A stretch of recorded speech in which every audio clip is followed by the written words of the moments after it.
Well, good morning. My name is Willie Lawson. Welcome to the Morning Report. Listen, I've waited a few days to talk about this, but it has to do with time, place, and the flag, and when protests meet the Olympic podium. There's an old phrase that many of us heard growing up. That phrase is, don't shit where you eat. Remember that? Or, I'm sorry, YouTube, it means don't damage the place that sustains you. All right. Now, it wasn't about being silent. It wasn't about blind obedience. It was about discernment. It was about understanding that context matters. It was about understanding that time and place matter. The Winter Olympics are going on right now before the world. Athletes march behind the American flag. I mean, they wear USA across their chest. They stand on medal podiums while the national anthem is being played. And it's really one of those rare civic rituals that are left here in America that transcend party and region and race and ideology. For a few moments, for a couple of weeks, the country is not red states versus blue states versus purple states. It's simply one nation competing amongst other nations. So when American athletes condemn the US government on that international stage, it hits a little different, you know. And of course, don't get it twisted. This is not a question of rights, because in America, the right to criticize the government is protected and sacred. The First Amendment is not ornamental, not ornamental. It's structural. Dissent is built into the architecture of the republic. But rights and wisdom are not identical. The real question isn't, can they say it? The question is this the right place to say it? And that distinction is crucial. Now, the Olympic Games were revived in the modern era to promote peaceful competition between nations. The athletes are not simply private citizens competing individually. They are representatives of the sovereign states. The uniform, the flag, the anthem, these are not just fashion accessories. They're not just gear. They are symbols of collective identity. When you compete under that banner, you are not just yourself. You are carrying 330 million people with you. And that weight needs to be understood. There was a time when representing the US abroad came with an instinctive sense of responsibility. Criticism of domestic policy was common, even fears. We remember 1968 Mexico City, right? Remember not going when I think the Summer Olympics was in China or Russia, and we didn't go in 1980, right? Criticism of domestic policy was common, but there was a strong cultural norm that internal disputes were handled internally. You didn't air family arguments at the rivals' dinner table. That instinct is what many Americans feel when they see athletes criticize their government on the Olympic stage. It's not authoritarian. It's not anti-free speech. It's a reaction rooted in stewardship. Because the Olympic stage is not neutral. It is not. I think that a lot of people think that the rest of the world looks looks at things like we look at things, from our perspective.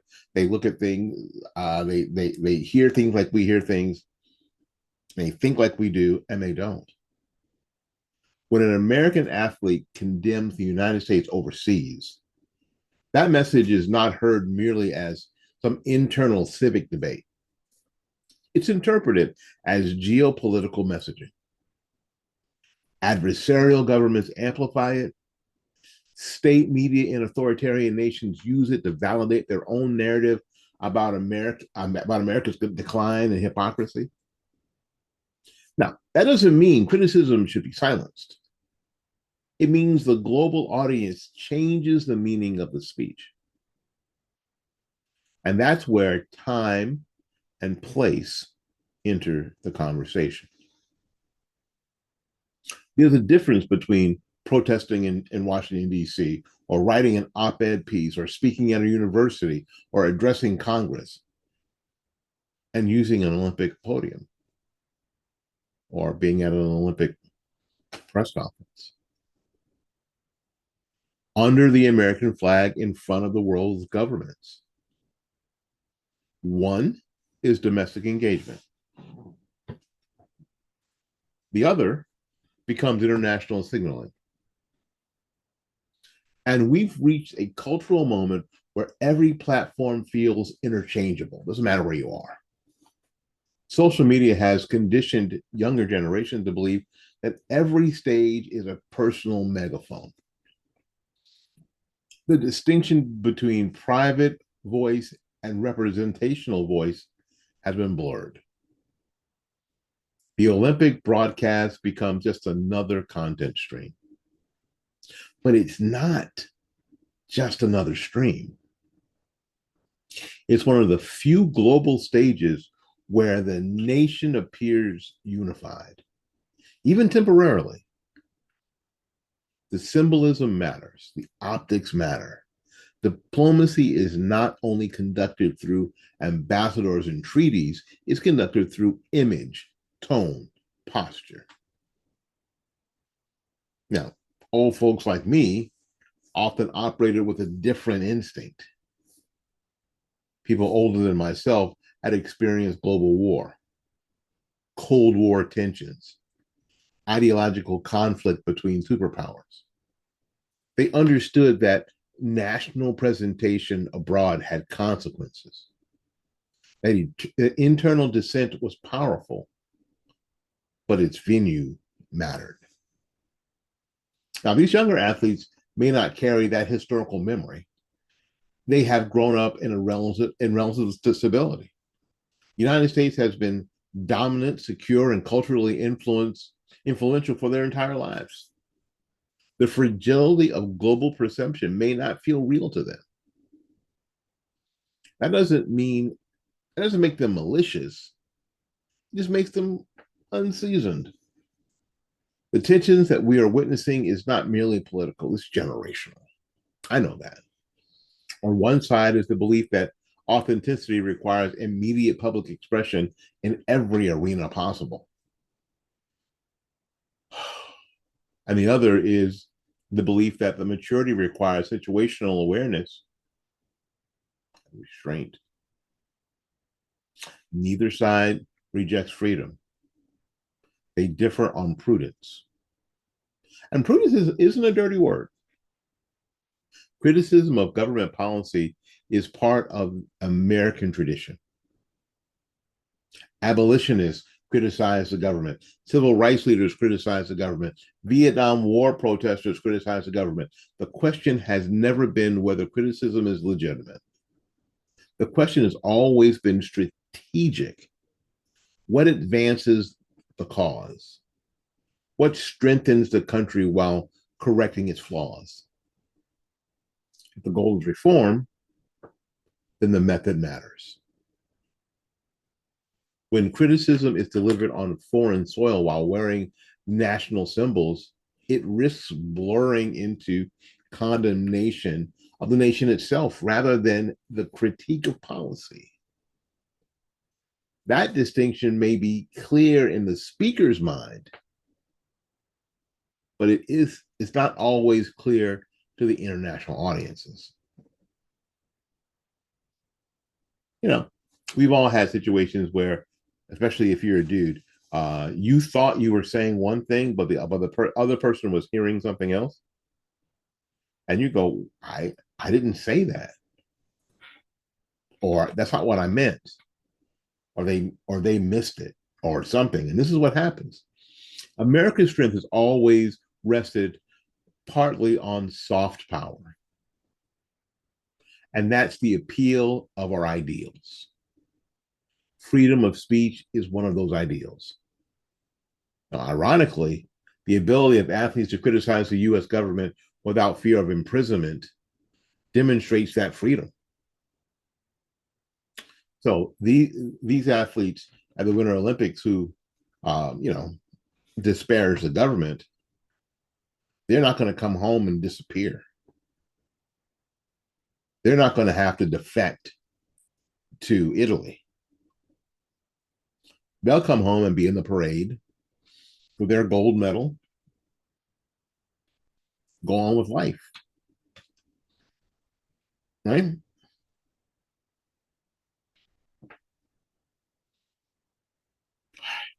So the Olympic Games is one of those few times Americans see the flag detached from partisan conflict, flying over a campaign rally.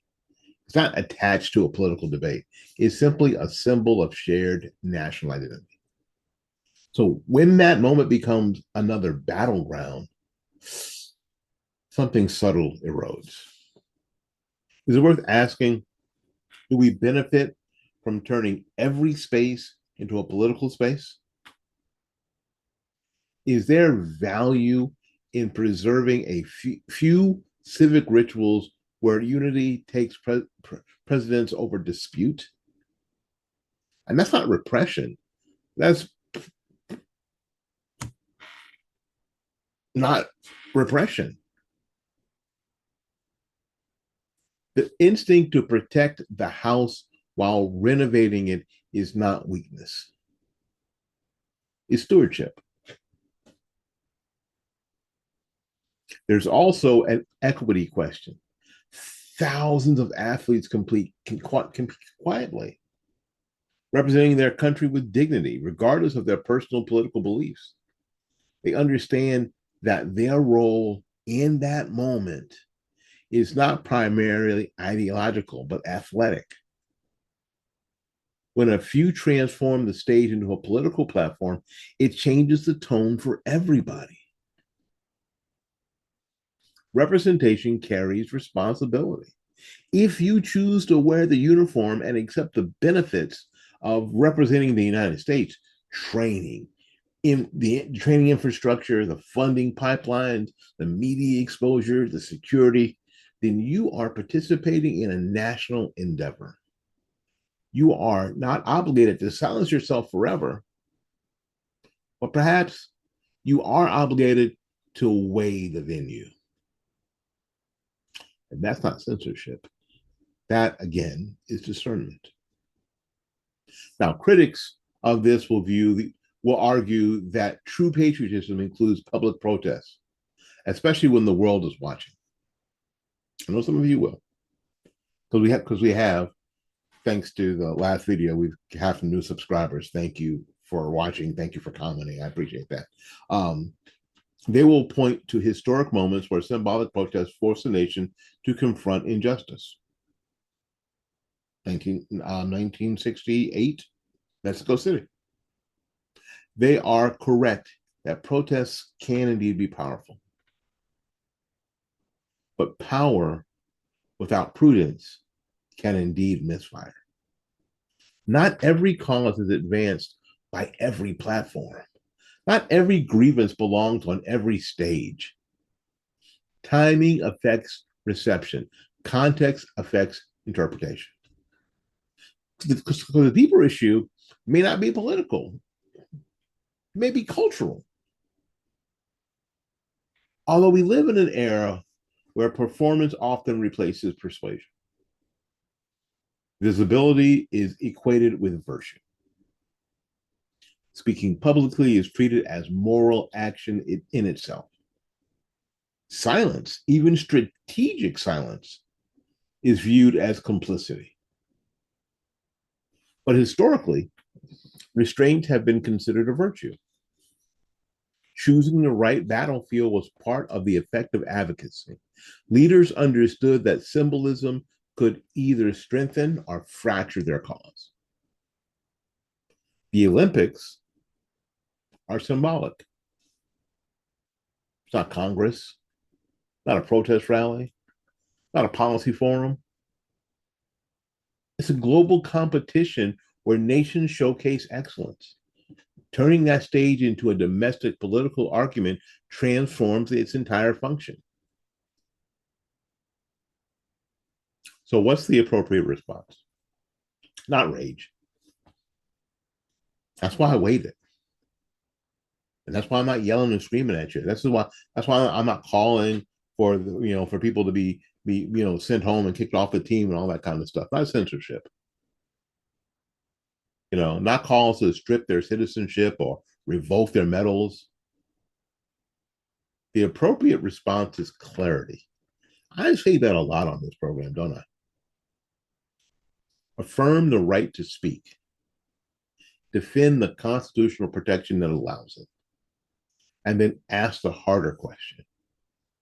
Is this how you build the nation that you want to improve?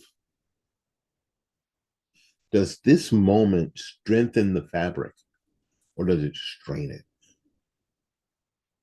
Because there's a difference between reforming a house and setting it on fire to make a point. Most Americans who feel that visceral reaction are not demanding silence. They're expressing a desire for unity in a moment designated for unity. They are asking for a little situational awareness. And that's not unreasonable. Because in a polarized culture, nuance is rare. And it's easier to shout, "Shut up and play," or "Silence is violence," than to sit in the tension between liberty and responsibility. However, mature societies operate in that tension. We operate in that space if you're mature. Freedom of speech is a right. Wisdom of speech is a virtue. Let me say that again for the people in the back. Freedom of speech is a right. Wisdom of speech is a virtue. And the Olympics gives us an opportunity to ask whether we still recognize the difference. Now, if we can't preserve even a few spaces where national identity supersedes partisan identity, what does that say about our civic cohesion? Perhaps the deeper concern is not what the athlete said, it's what their words reveal about how we now see ourselves. Do we still believe in the shared symbols? Are we still bound by a common representation? Or has every platform become simply another outlet for individual expression? Is there room in America for passionate critique? There is. Is there room for protest? There is. There is room for reform. But there should also be room for discernment. The flag on the uniform is not merely cloth. It's a covenant. Imperfect, evolving, contested, but shared. But when you stand under it on foreign soil, you carry more than just your own voice. You carry the nation. And that weight deserves reflection. My name is Willie Lawson. This is the Morning Report. I trust that you are well today. And until we see you again, go out there and learn something, love somebody. And for goodness sakes, God take care of yourself. We will see you when we see you. Bye bye now.